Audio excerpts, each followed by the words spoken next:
मधुबन के बाबा, मधुबन के बाबा मुरली वाले, आपका क्या कहना, आपका क्या कहना। ओम शांति।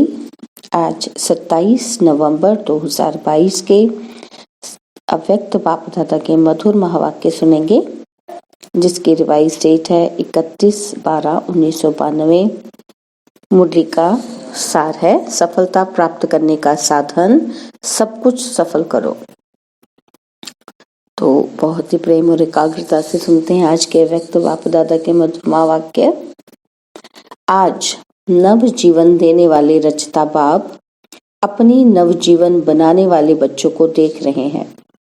यह नव जीवन अर्थात श्रेष्ठ ब्राह्मण जीवन है ही नवयुग की रचना करने के लिए।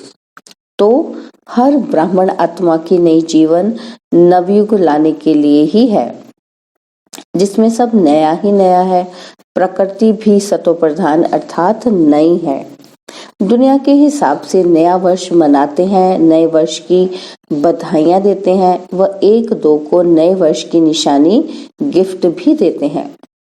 लेकिन बाप और आप नवयुग की मुबारक देते हो, सब आत्माओं को खुशखबरी सुनाते हो कि अब नवयुग अर्थात गोल्डन दुनिया, सतयुग व स्वर्ग आया कि आया। हम ये वाली गिफ्ट देते हैं, यही सेवा करते हो ना, यही खुशखबरी सुनाते हो ना।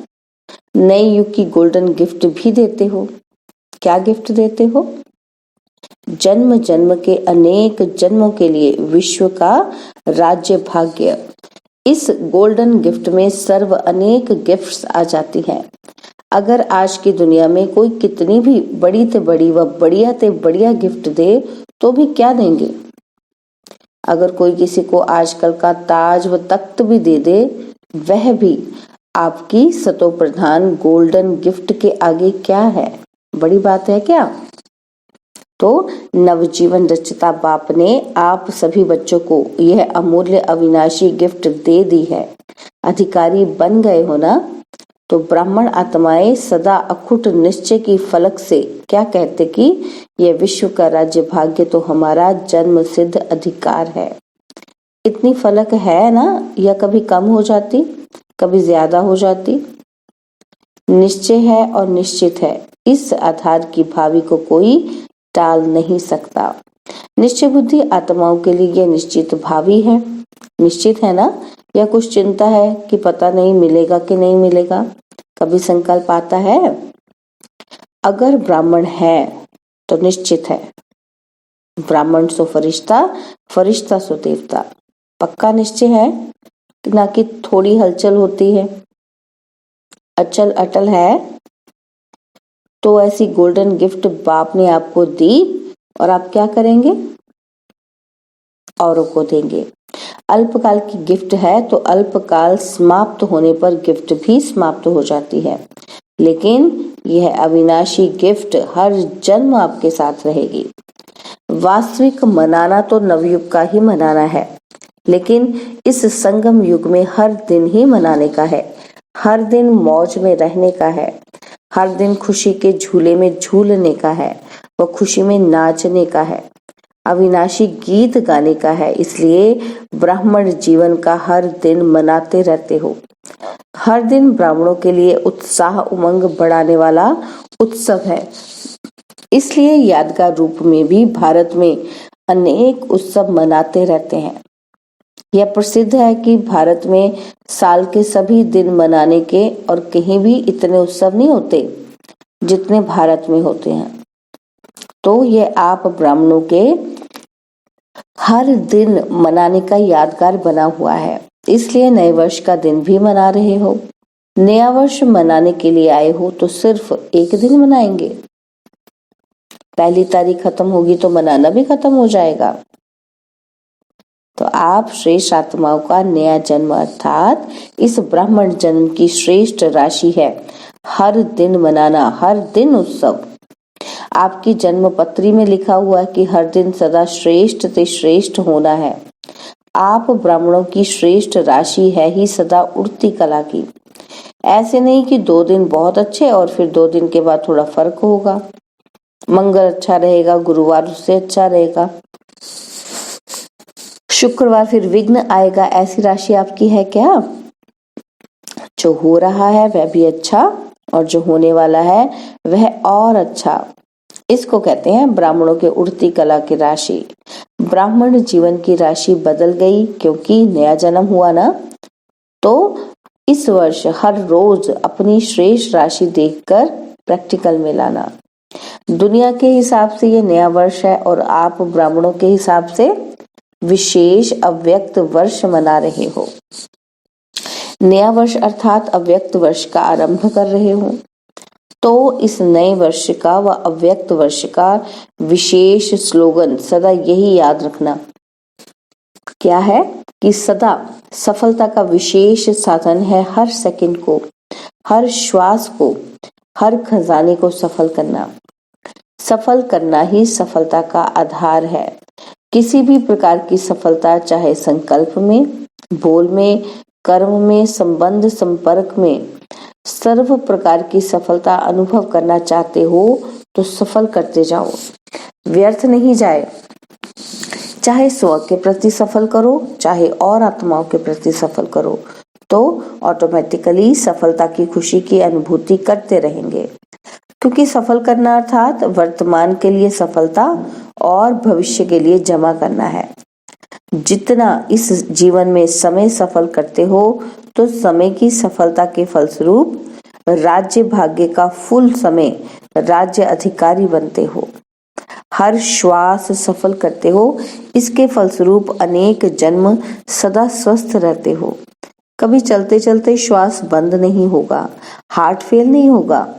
1 गुना का 1000 गुना सफलता का अधिकार प्राप्त करते हो। इसी प्रकार से सर्व खजाने सफल करते रहते हो। इसमें भी विशेष ज्ञान का खजाना सफल करते हो। ज्ञान अर्थात समझ। इसके फलस्वरूप ऐसे समझदार बनते हो जहां भविष्य में अनेक वजीरों की राय नहीं लेनी पड़ती। स्वयं ही समझदार बन राज्य भाग्य चलाते हो। दूसरा खजाना है सर्व शक्तियों का खजाना। जितना शक्तियों के खजाने को कार्य में लगाते हो, सफल करते हो, उतना आपके भविष्य राज्य में कोई शक्ति की कमी नहीं होती। सर्व शक्तियां स्वतः ही अखंड, अटल, निर्विघ्न कार्य की सफलता का अनुभव कराती हैं। कोई शक्ति की कमी नहीं। धर्म सत्ता और राज्य सत्ता दोनों ही साथ साथ रहती हैं। तीसरा है सर्व गुणों का खजाना। इसके फलस्वरूप ऐसे गुण मूर्त बनते हो जो आज लास्ट समय में भी आपके जड़ चित्र का गायन सर्व गुण संपन्न देवता के रूप में हो रहा है। ऐसे हर एक खजाने की सफलता के फलस्वरूप का मनन करो। समझा? आपस में इस पर रूह रिहान करना, तो इस अव्यक्त वर्ष में सफल करना और सफलता का अनुभव करते रहना। यह अव्यक्त वर्ष विशेष ब्रह्मा बाप के स्नेह में मना रहे हो। तो स्नेह की निशानी है, जो स्नेही को प्रिय वह स्नेह करने वाले को भी प्रिय हो। तो ब्रह्मा बाप का स्नेह किससे रहा? मुरली से। सबसे ज्यादा प्यार मुरली से रहा ना, तब तो मुरलीधर बना। भविष्य में भी इसलिए मुरलीधर बना। मुरली से प्यार रहा तो भविष्य श्री कृष्ण रूप में भी मुरली निशानी दिखाते हैं। तो जिससे बाप का प्यार रहा उससे प्यार रहना, यह है प्यार की निशानी। सिर्फ कहने वाले नहीं, ब्रह्मा बाप बहुत प्यारा था और है भी, लेकिन निशानी जिससे ब्रह्मा बाप का प्यार रहा अब भी है, उससे प्यार सदा दिखाई दे, इसको कहेंगे ब्रह्मा बाप के प्यारे। नहीं तो कहेंगे नंबरवार प्यारे। नंबरवार नहीं कहेंगे, नंबरवार कहेंगे। अव्यक्त वर्ष का लक्ष्य है बाप के प्यार की निशानियां प्रैक्टिकल में दिखाना, यही मनाना है, जिसको दूसरे शब्दों में कहते हो बाप समान बनना। तो जो भी कर्म करो विशेष अंडरलाइन करो कि कर्म के पहले, बोल के पहले, संकल्प के पहले चेक करो कि ये ब्रह्मा बाप समान है, प्यार की निशानी है। तो फिर संकल्प को स्वरूप में लाओ, बोल को मुख से बोलो, कर्म को कर्मेंद्रियों से करो। तो पहले चेक करो, फिर प्रैक्टिकल करो।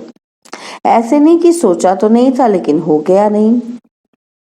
बाबा कहते हैं ऐसे नहीं, ब्रह्मा बाप की विशेषता विशेष यही है कि जो सोचा वह किया, जो कहा वह किया। चाहे नया ज्ञान होने के कारण ऑपोजिशन कितनी भी रही, लेकिन अपने स्वमान की स्मृति से, बाप के साथ की समर्थी से और दृढ़ता निश्चय के शास्त्रों से, शक्ति से अपनी पोजीशन की सीट पर सदा अचल अटल रहे। तो जहां पोजीशन है वहां ऑपोजिशन क्या करेगी?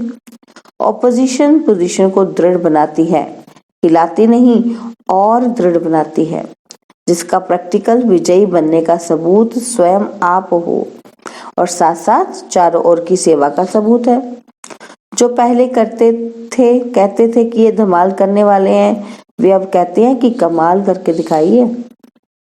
तो ये कैसे हुआ? ऑपोजिशन को श्रेष्ठ पोजीशन से समाप्त कर दिया। तो आप अब इस वर्ष में क्या करेंगे? जैसे ब्रह्मा बाप ने निश्चय के आधार पर, रूहानी नशे के आधार पर निश्चित भावी के ज्ञाता बन सेकंड में सब सफल कर दिया, अपने लिए नहीं रखा, सफल किया, जिसका प्रत्यक्ष सबूत देखा कि अंतिम दिन तक तन से पत्र व्यवहार द्वारा सेवा की, मुख से महावाक्य उच्चारण किए, अंतिम दिवस भी समय संकल्प शरीर को सफल किया। तो स्नेह की निशानी है सफल करना। सफल करने का अर्थ है कि श्रेष्ठ तरफ लगाना। तो जब सफलता का लक्ष्य रखेंगे तो व्यर्थ स्वतः ही खत्म हो जाएगा, जैसे रोशनी से अंधकार स्वतः ही खत्म हो जाता है। अगर ये सोचते रहो कि अंधकार को निकालो तो टाइम भी वेस्ट, मेहनत भी वेस्ट। ऐसी मेहनत नहीं करो। आज क्रोध आ गया, आज लोभ आ गया, आज व्यर्थ सुन लिया, बोल दिया, आज व्यर्थ हो गया। इसको सोचते सोचते मेहनत करते दिल शिकस्त हो जाएंगे। लेकिन सफल करना है, इस लक्ष्य से व्यर्थ स्वतः ही खत्म हो जाएगा। यह सफल का लक्ष्य रखना मानो रोशनी करना है, तो अंधकार स्वतः ही खत्म हो जाएगा। समझा? अव्यक्त वर्ष में क्या करना है? बाप दादा भी देखेंगे कि नंबर 1 प्यारे बनते हैं या नंबर वार प्यारे बनते हैं। सभी नंबर 1 बनेंगे तो डबल विदेशी क्या बनेंगे? नंबर 1 बनेंगे। बाबा पूछ रहे हैं। नंबर 1 कहना बहुत सहज है, लेकिन लक्ष्य दृढ़ है तो लक्षण अवश्य आते हैं। लक्ष्य लक्षण को खींचता है। अब आपस में प्लान बनाना, सोचना। तो बाप दादा खुश हैं कि अगर सब नंबर 1 बन जाएं तो बहुत खुश हैं। फर्स्ट डिवीजन तो लंबा चौड़ा है, बन सकते हो। फर्स्ट डिवीजन में सब फर्स्ट होते हैं। तो नए वर्ष की ये मुबारक हो कि सभी नंबर 1 बनेंगे। व्यर्थ पर विन करेंगे तो 1 बनेंगे, तो व्यर्थ पर विन नहीं करेंगे तो 1 नहीं बनेंगे। अभी भी व्यर्थ का खाता है, किसका संकल्प में, किसी का बोल में, किसी का संबंध संपर्क में। तो अभी पूरा खाता खत्म नहीं हुआ है, इसलिए कभी कभी निकल आता है, लेकिन लक्ष्य अपनी मंजिल को अवश्य प्राप्त कराता है। व्यर्थ को स्टॉप कहा और स्टॉप हो जाए। तो जब स्टॉप करने की शक्ति आएगी तो जो पुराने खाते का स्टॉक है वह खत्म हो जाएगा। इतनी शक्ति हो, परमात्मा सिद्धि है। रिद्धि सिद्धि वाले अल्पकाल का चमत्कार दिखाते हैं और आप परमात्मा सिद्धि वाले विधि द्वारा सिद्धि को प्राप्त करने वाले हो। परमात्मा सिद्धि क्या नहीं कर सकती? सोचा, स्टॉप और स्टॉप हुआ। इतनी शक्ति है। या स्टॉप कहने के बाद भी 1-2 दिन भी लग जाते हैं, तो 1 घंटा 10 घंटा भी लग जाता है। स्टॉप तो स्टॉप। तो यही निशानी बाप को देनी है। समझा? सेवा की सफलता व प्रत्यक्षता तो ड्रामा अनुसार बढ़ती जाएगी, बढ़ रही है ना। अभी पहले आप निमंत्रण देते थे और अभी वो आपको निमंत्रण देते हैं। तो सेवा के सफलता की प्रत्यक्षता हो रही है ना। आप लोगों को कोई स्टेज मिलने की व डिग्री मिलने की आवश्यकता नहीं है, लेकिन यह सेवा की प्रत्यक्षता है। भगवान की डिग्री के आगे ये डिग्री क्या है? दादी जी को डिग्री मिली होगी उदयपुर विश्वविद्यालय से, तो बाबा कहते हैं लेकिन यह भी प्रत्यक्षता का साधन है। ठीक है ना, डिग्री तो कुछ नहीं है लेकिन क्या है, प्रत्यक्षता का साधन है। साधन द्वारा सेवा की प्रत्यक्षता हो रही है। बनी बनाई स्टेज मिलनी ही है। वह भी दिन आना ही है जो कि अनेक धर्म नेताएं भी आपको आमंत्रित करके चीफ गेस्ट आपको ही बनाएंगे। अभी थोड़ा बाहर की रूपरेखा में उनको रखना पड़ता है, लेकिन अंदर में महसूस करते हैं कि इन पवित्र आत्माओं को सीट मिलनी चाहिए। राजनेता तो कह भी देते हैं कि हमको चीफ गेस्ट बनाते हो, यह तो आप ही बनते हो तो बेहतर होता, लेकिन ड्रामा में नाम उन्हों का और काम आपका हो जाता है। तो जैसे सेवा में प्रत्यक्षता होती जा रही है, विधि बदलती जा रही है, ऐसे हर एक अपने में संपूर्णता और संपन्नता की प्रत्यक्षता करो। अभी इसकी आवश्यकता है और अवश्य संपन्न होनी ही है। कल्प कल्प की निशानी आपकी सिद्धि करती है कि सफलता हुई ही पड़ी है। यह विजय माला क्या है? विजयी बने हैं, सफलता मूर्त बने हैं, तब तो निशानी है ना। तो इस भावी को टाल नहीं सकते। कोई कितना भी सोचे कि अभी तो इतने तैयार नहीं हुए हैं, अभी तो खिटखिट हो रही है, इसमें घबराने की जरूरत नहीं। कल्प कल्प के सफलता की गारंटी ये यादगार है। क्या होगा, कैसे होगा, इस क्वेश्चन मार्क की भी आवश्यकता नहीं है, होना ही है। निश्चित है ना, तो निश्चित भावी को कोई हिला नहीं सकता। अगर नाव और खिवैया मजबूत हैं तो कोई भी तूफान आगे बढ़ाने का साधन बन जाता है। तूफान भी तोहफा बन जाता है। इसलिए यह बीच बीच में बाई प्लाट्स होते रहते हैं, लेकिन अटल भावी निश्चित है। इतना निश्चय है, या थोड़ा कभी नीचे ऊपर देखते हो तो घबरा जाते हो, पता नहीं कैसे होगा, कब होगा, क्वेश्चन मार्क आता है। यह तूफान ही तोहफा बनेगा, समझा? इसको कहा जाता है निश्चय बुद्धि विजयी, सिर्फ फॉलो फादर। अच्छा, सर्व अटल निश्चय बुद्धि विजयी आत्माएं, सदा हर खजाने को सफल करने वाले सफलता मूर्त आत्माएं, सदा ब्रह्मा बाप को हर कदम में सहज फॉलो करने वाले, सदा नई जीवन और नवयुग की स्मृति में रहने वाली समर्थ आत्माएं, सदा स्वयं में बाप के स्नेह की निशानियों को प्रत्यक्ष करने वाली विशेष आत्माओं को श्रेष्ठ परिवर्तन की अव्यक्त वर्ष की मुबारक याद, प्यार और नमस्ते। हम रूहानी बच्चों की रूहानी बाप दादाजी को दिलवा जान सिकवा प्रेम से नमस्ते। ओम शांति। प्यारे बाबा, मीठे बाबा, मेरे बाबा, शुक्रिया बाबा, शुक्रिया बाबा, शुक्रिया बाबा। और बाबा ने दादियों से मुलाकात करते हुए कहा कि ड्रामा का दृश्य देख हर्षित हो रही हो ना, कि वाह ड्रामा वाह, और वाह बाबा वाह। यही गीत अनादि अविनाशी चलते रहते हैं। बच्चे बाप को प्रत्यक्ष करते हैं और बाप शक्ति सेना को प्रत्यक्ष करते हैं। अच्छी सेवा रही, नई रूपरेखा तो होनी ही है। ऐसे ही सबके मुख से बाबा बाबा शब्द निकलता रहे, क्योंकि विश्व पिता है तो ब्राह्मण आत्माओं के दिल से, मुख से तो बाबा निकलता ही है, लेकिन सर्व आत्माओं के दिल से वह मुख से बाबा निकले। ब्राह्मण आत्माओं के तो मुख से निकलता ही है, तो बाबा कहते हैं सर्व आत्माओं के दिल से और उनके मुख से भी निकले बाबा, तब तो समाप्ति हो। तो चाहे अहो प्रभु के रूप में निकले, चाहे वाह बाबा के रूप में निकले, लेकिन बाबा शब्द का परिचय मिलना तो है ही। तो अभी ये सेवा का साधन अनुभव किया कि एक माइक कितनी सेवा कर सकता है। संदेश देने का कार्य तो हो ही जाता है ना, तो अभी माइक तैयार करने हैं। तो यह सैंपल है। कौन सैंपल है? बाबा ने मेंशन किया कि राजस्थान के राज्यपाल डॉक्टर एम चन्ना रेड्डी जो कि सैंपल हैं। फिर भी माइक तैयार करने में भारत ने नंबर तो ले ही लिया। ऐसे तैयार करना है अभी। राजस्थान का माइक आबू ने तैयार किया है, राजस्थान ने नहीं। तीर तो आबू से लगा है ना। अच्छा, बाबा ने वरदान दिया कि परमात्मा प्यार और अधिकार की अलौकिक खुशी व नशे में रहने वाले सर्व प्राप्ति संपन्न भव। परमात्मा प्यार और अधिकार की अलौकिक खुशी व नशे में रहने वाले सर्व प्राप्ति संपन्न भव।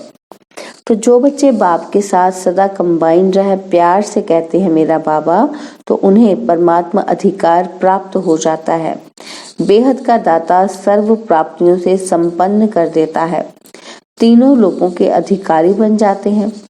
फिर यही गीत गाते कि पाना था वह पा लिया, अभी कुछ पाने को नहीं रहा।